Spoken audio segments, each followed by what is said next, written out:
सर्दियों का मौसम चल रहा था। एक दिन बहुत ज्यादा ठंड पड़ जाती है। चिड़िया अपने घोंसले में बैठे परेशान हो रही होती है।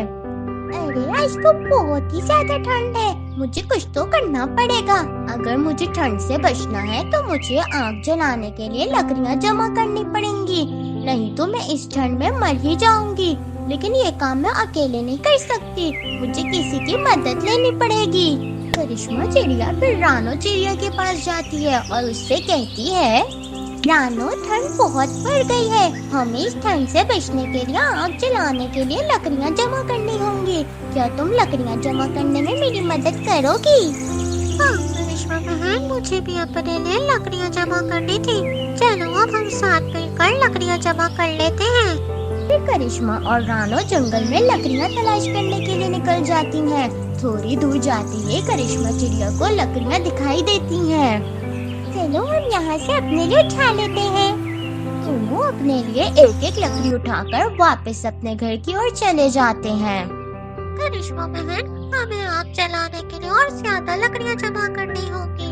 ये लकड़ियाँ तो हमें आग जलाने के लिए कम पड़ जाएंगी। चलो हम जाकर वहाँ पड़ी सारी लकड़ियाँ ले आते हैं, ताकि हमें लकड़ियाँ बार बार न तलाश करना पड़े। फिर ये दोनों ऐसा ही करते हैं। जैसे ही दोनों लकड़ियों के पास पहुँचते हैं तो इतने में वहाँ कालू कौवा आ जाता है। ए कौवे, ये लकड़ियाँ छोड़ दो, तुमसे पहले हमने ढूंढी थी, इसलिए ये लकड़ियाँ हम लेकर जाएंगे। इसे कैसे ले जाओगे? तुम दोनों के आने से पहले ही मैंने दूर से लकड़ियाँ देख ली थी। अब यहाँ से जाओ और कहीं और से लकड़ियाँ तलाश करो। चलो करिश्मा बहन, हम कहीं और से लकड़ियाँ ढूंढ लेते हैं। इसको ले जाने दो लकड़ियाँ। ये बोलकर करिश्मा और रानू जंगल में चली जाती हैं और कौवा भी वहाँ से लकड़ियाँ लेकर चला जाता है। ये दोनों जंगल में उड़ती रहती हैं, लेकिन इन्हें कहीं भी लकड़ी नहीं मिलती। रानू, यहाँ तो कहीं भी लकड़ियाँ नहीं और हम इतनी दूर भी आ गए हैं, अब हम क्या करें? मैं दौड़ते दौड़ते थक भी गई हूँ। अभी हम घर चलते हैं और जो लकड़ियाँ रखी है उसी को जलाते हैं। हाँ तुम ठीक कह रही हो, हम कल आकर लकड़ियाँ तलाश कर लेंगे।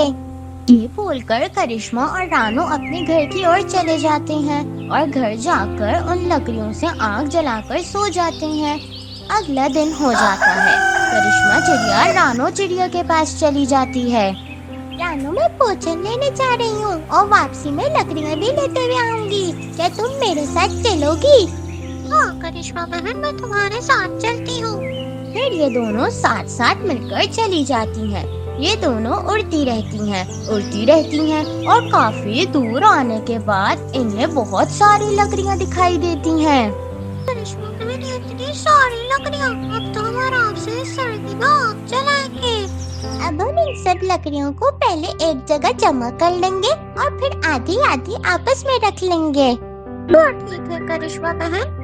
चलो जल्दी जल्दी लकड़ियाँ उठाओ, वरना कालू कौवा ना आ जाए। ये बोलकर करिश्मा और रानो लकड़ियाँ उठाकर करिश्मा के घर में जमा करने लगती हैं। आहिस्ता आहिस्ता वो लकड़ियों का ढेर लगा देती हैं।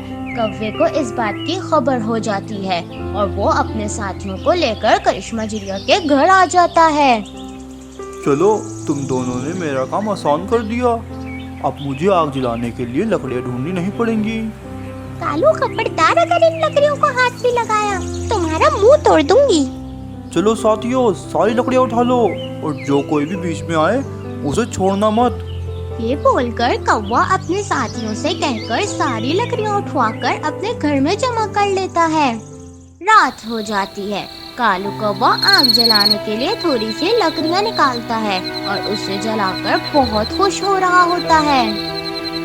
आग थोड़ी सी कम जल रही है, मैं ऐसा करता हूँ, थोड़ी सी और लकड़ियाँ लगा देता हूँ। ये बोलकर कौवा जैसे ही लकड़ियाँ निकालने लगता है तो एकदम से वो आग सब लकड़ियों पर लग जाती है। बचाओ बचाओ, मैं चल रहा हूँ, मुझे बचाओ, कोई मुझे बचाओ। फिर कालू कौवा इन्हीं लकड़ियों में जलकर मर जाता है। रामू चिड़ा और करिश्मा चिड़िया भोजन की खोज में सुबह से उड़ रहे थे। उनको कहीं भोजन नहीं मिल रहा था। वो दोनों भोजन के लिए बहुत परेशान थे। रामू मैं थक गई हूँ, अब थोड़ा रुक जाए। चलो थोड़ा सा आगे तक चलते हैं, शायद भोजन मिल जाए। दोनों ऐसे ही उड़ते जा रहे थे, इतने में एक बूढ़ा कबूतर इन्हें आवाज देता है। रुको रुको पक्षियों, मेरी बात सुनो। जी कबूतर चाचा, क्या बात है? मेरी कल से बहुत तबीयत खराब है, क्या तुम मुझे दवाई ला दोगे?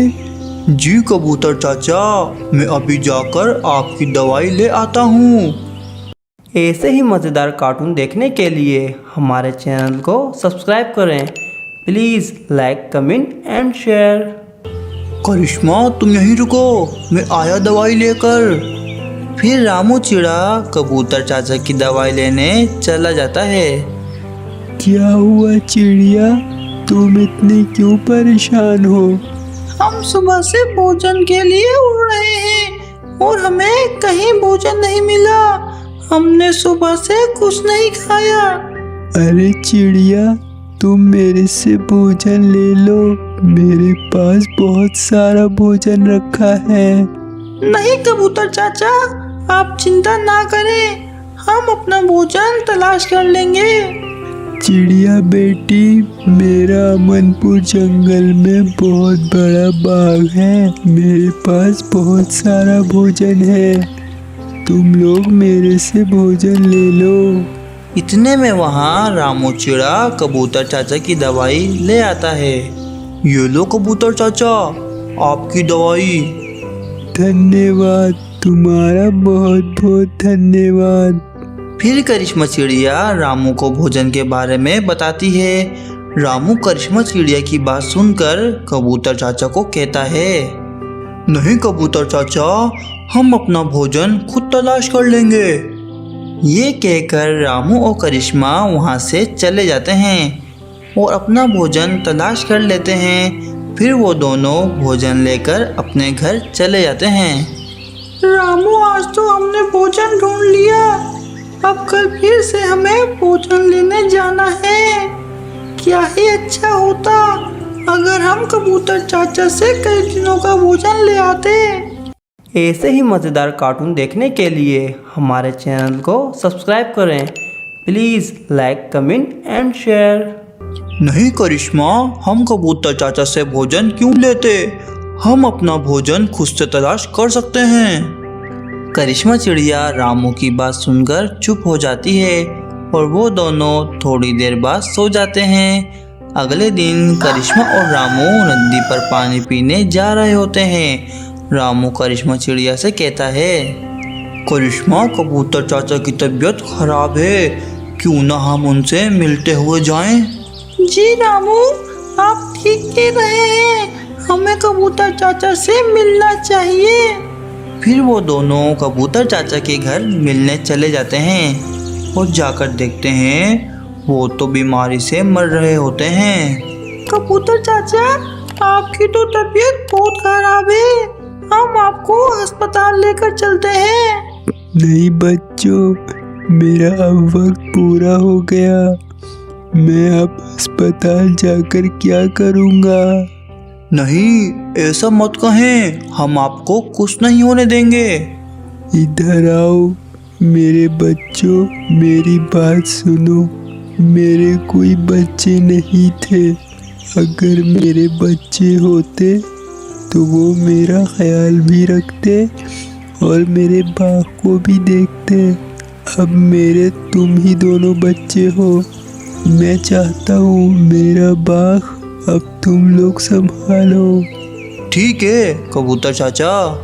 ये कहकर कबूतर चाचा चल बसते हैं। करिश्मा और रामू को गंदम का बाग मिल जाता है और वो दोनों हंसी खुशी रहने लगते हैं।